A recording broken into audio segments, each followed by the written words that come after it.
Hey, welcome to Games by Tay. My name is Majay, and this is the first edition of Two Player Tuesday, where I talk about two-player games or games that scale well to two players.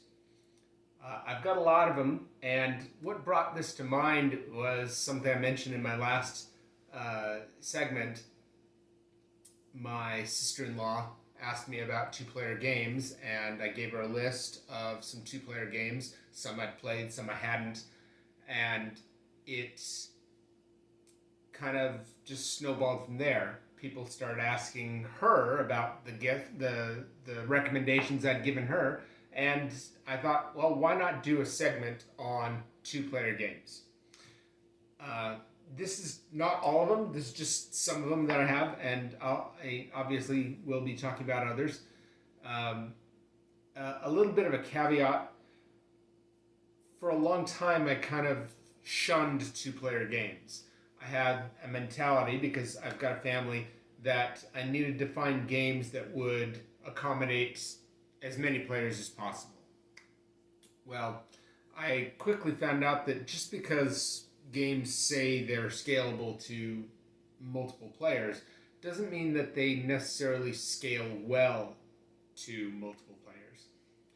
I also came to the conclusion that a two-player game might be easier to get to the table than a multiplayer game. Sometimes people don't want to play a game. Well, maybe only one other person wants to play a game. Maybe only one person wants to play a game. I've learned the value of solo gaming too. The two-player games are something that you can easily table,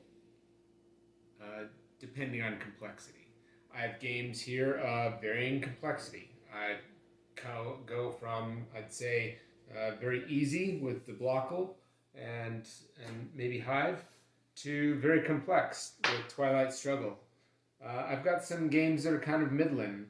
Obsession. It's actually normally, when I first played it, was a four-player game. I found that it scales very well to two-player, and there's a lot more strategy, a lot more decision-making that goes on, where you're not kind of just along for the ride. So I've come to really like Obsession as a two-player game. So from here on out, I hope to have two-player Tuesdays posted every week, where I show you a new game that is for two players or scales well for two players each week. So this week I thought about it, and I think I'd like to introduce anybody who hasn't heard of it to Hive. Hive has been around for a long time, and I've had it for, probably 10 years, and I don't see myself getting rid of it anytime soon. It's a great game. It travels well. You can there are various editions of it. I have the Hive Carbon edition. It really just means that the pieces are in black and white. It also comes with a couple of expansions that if you didn't get, you'd have to purchase separately. The point of this game is a bit like chess, but I think it's a little bit simpler and can play a lot quicker. So, without further ado, let's get the camera on the table so I can show you more about this game. So let's talk about Hive. Hive is what they call an abstract game. Abstract games generally have very little theme. It's all about mechanics.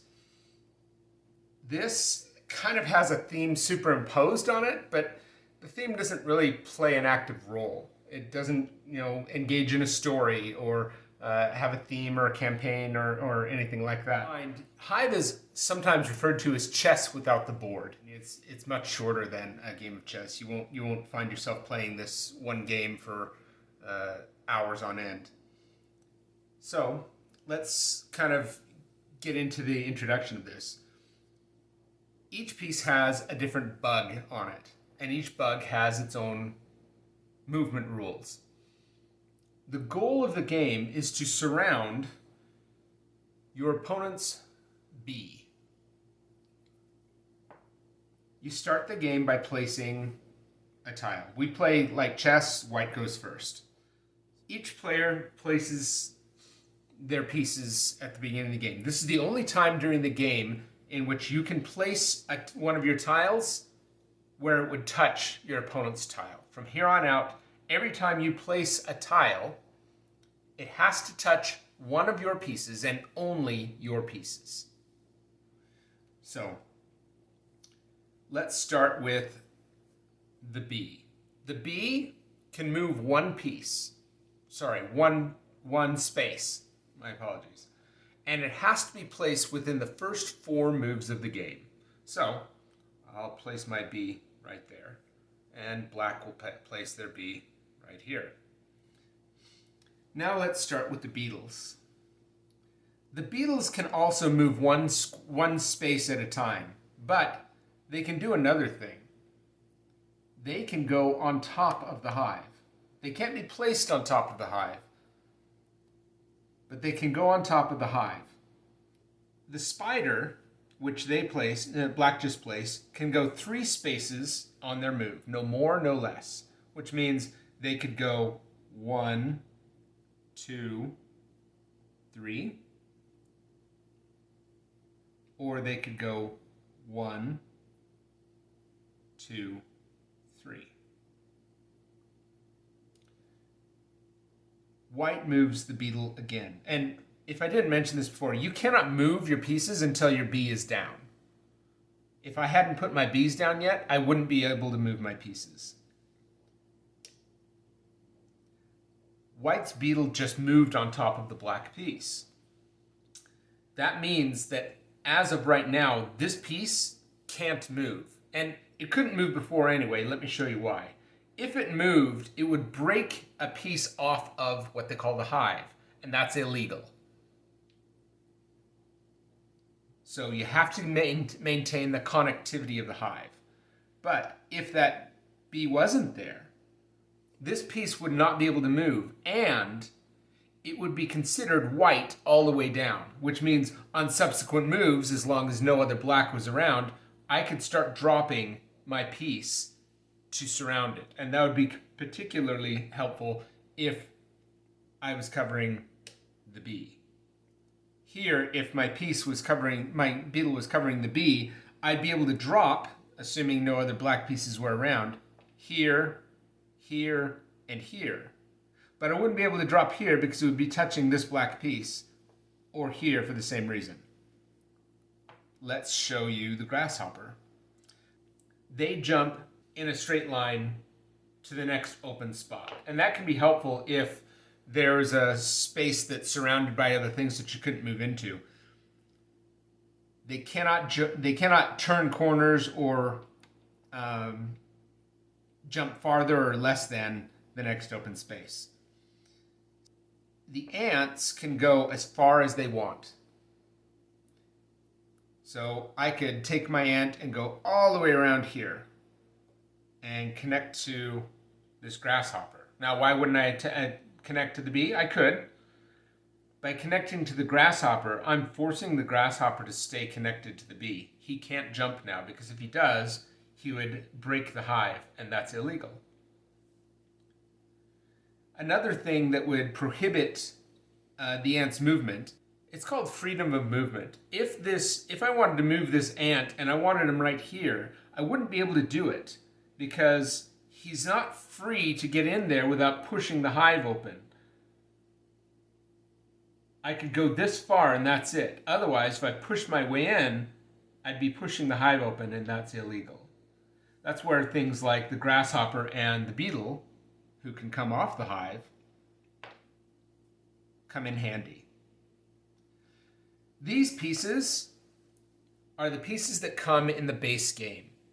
You can get versions that come with expansions. The Pocket Edition and the Carbon Edition come with expansions. These are the expansions they come with. The ladybug and the mosquito. These have their own movement rules as well. The pillbug, you have to buy separate.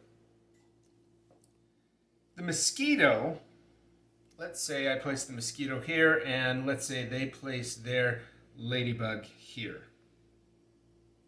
The mosquito takes on the abilities of whatever it's touching. And right now, the only thing it's touching is the ant. If it touched more than one piece, it could choose which piece it mimics. But in this case, it's touching the ant, so he's going to go over here and attach to the bee. The ladybug goes up on the hive, 1, 2, and then down 1. The pillbug can move one space, but they can also, their special ability is to flip an adjacent tile over to another empty adjacent space to its position. So it could take this bee and flip it right there. So this is Hive. A typical game can take anywhere between 5 and 20 minutes. When my first play with the pillbug, I believe that actually was a much more extended game, and it was very, very fun. You can really do that. I teamed up my mosquito with the pillbug, and like I said, there are certain rules about the pillbug about what it can be used. If it can't flip the same piece more than one in consecutive turns. I thoroughly enjoy this game. The pieces are high quality, domino style, but very thick. Put my finger next to that so you can see how thick it is. They're very quality, like I said. The gameplay is simple enough to learn in just a couple minutes, but the strategy for it is fairly deep.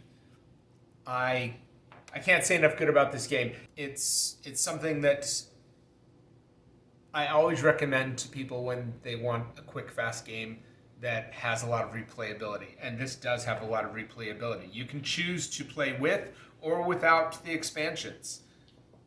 It comes in a box, but the bag that I have, which has mysteriously disappeared, there it is. This comes in the box. But I keep it in this. The box is, I don't know, somewhere. But I use this all the time. This, in and of itself, is a good travel option. You can carry this fairly easily. They do have a pocket size where the tile is roughly half to a third of the size of a standard tile. So keep that in mind. The pocket edition is even more travel friendly. But this is still a fantastic game to bring on the road with you and to bring to people's houses. So that's Hive.